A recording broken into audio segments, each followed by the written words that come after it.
how to edit .ht or Hypertext access file through cPanel File Manager.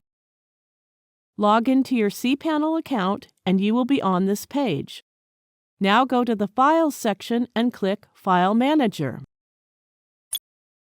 There is a list of file directories that contain the .ht access file.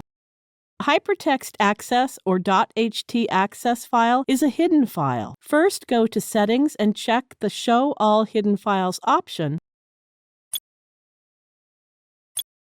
Click the Save button.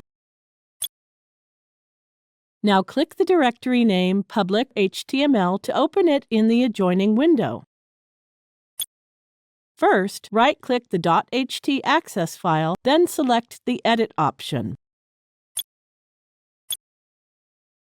If you want to change the encoding, you can change it now. Otherwise, click the Edit button. Let's make some changes to the PHP version as per our requirements. Now click the Save Changes button to save it. Success! We have made changes in the .ht access file. Thank you for watching.